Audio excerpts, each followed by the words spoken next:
In this video, we'll learn what taxonomic hierarchy is. We'll learn the levels of taxonomic hierarchy, from kingdom to species. And we'll look at some examples of how organisms are classified using this hierarchical system.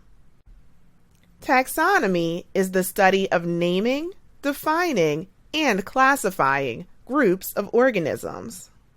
Scientists classify living things because it makes them easier to identify and to learn about. Classification is when we put organisms together into groups based on meaningful similarities. We're able to generalize, to contrast, and to compare between categories. Taxonomy was originally based on physical characteristics, and now we refer to those methods of classification as artificial classification. With advancing technology, we now group organisms based on evolutionary relationships, a method that we refer to as natural or phylogenetic classification.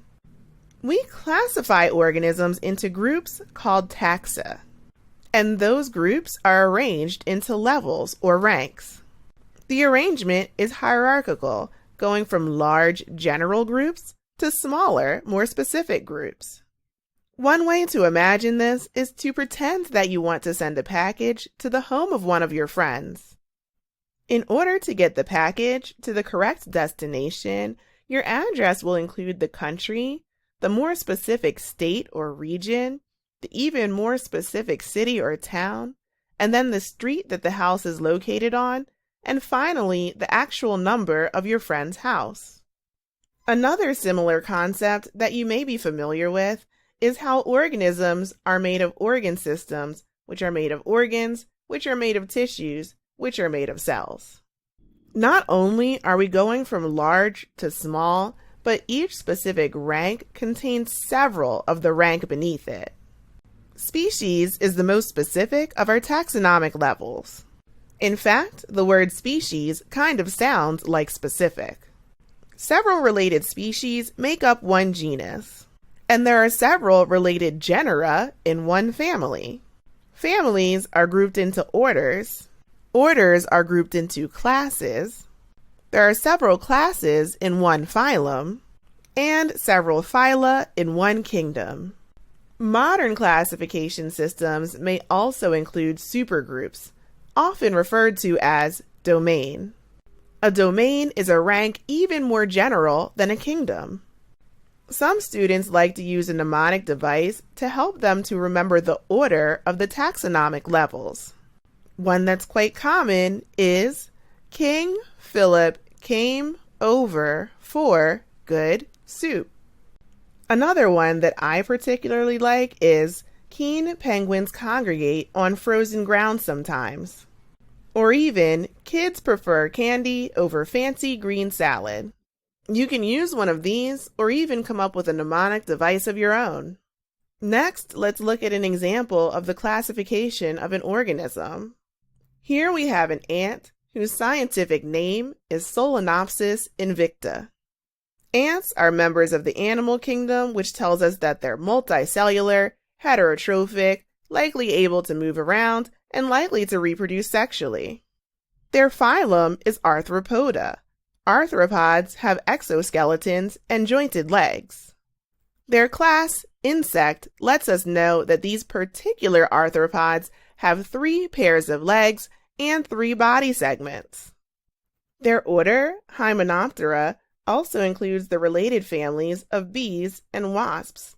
This lets us know that ants have many things in common with bees and wasps, but also many important differences.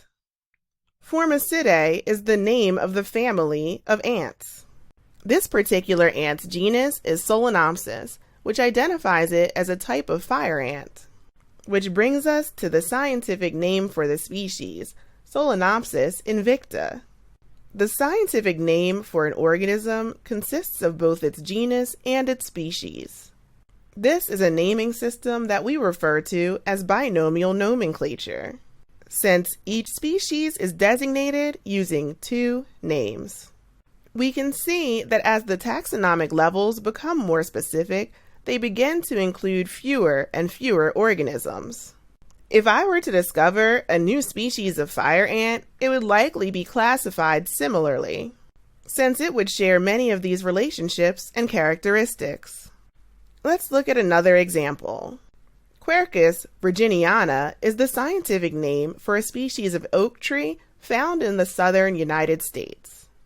This genus name tells us that this oak tree is an evergreen oak tree, also often referred to as a live oak. The family Fagaceae includes oak trees and the related genus of beech trees, just as the order Fagales will include several other related families of trees. The class of this tree is Angiosperm, which means that it's a type of flowering plant. And the phylum Tracheophyte identifies it as a type of vascular plant. And the fact that it's a plant tells us that our oak tree is a photosynthetic, multicellular land organism. Before we move on to our practice question, let's take a closer look at what constitutes a species. We often refer to a species as a group of closely related organisms which are able to reproduce together and produce fertile offspring. Sometimes organisms from the same genus but different species are able to successfully reproduce. For example, when a male lion and a female tiger mate, they produce an offspring that we refer to as a liger. However, ligers cannot reproduce together to make more ligers.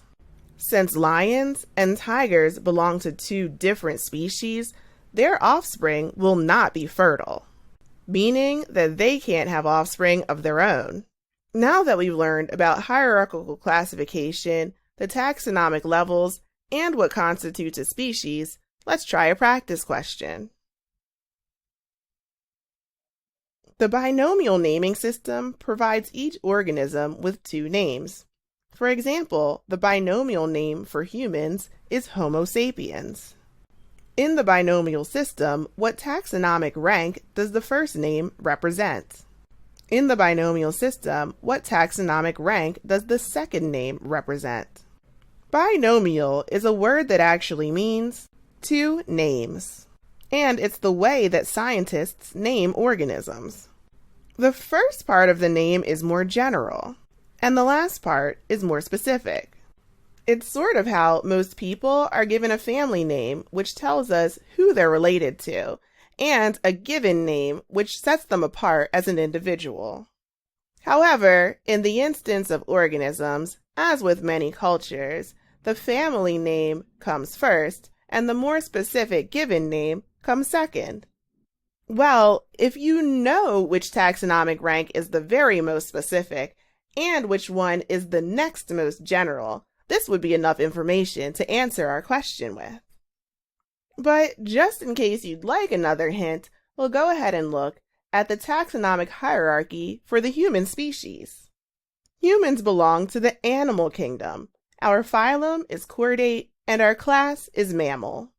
We are members of the primate order and the hominid family. Our genus is Homo, and our species is sapiens, or Homo sapiens. Now we have everything we need to answer our questions.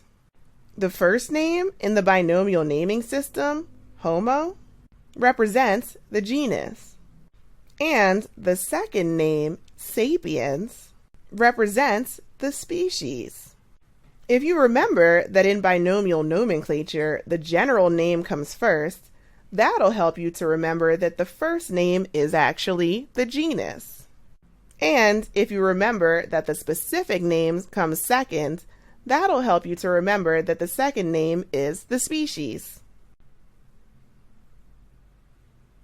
Let's wrap up our lesson by taking a moment to review what we've learned. In this video, we learned about the hierarchical arrangement of the taxonomic ranks.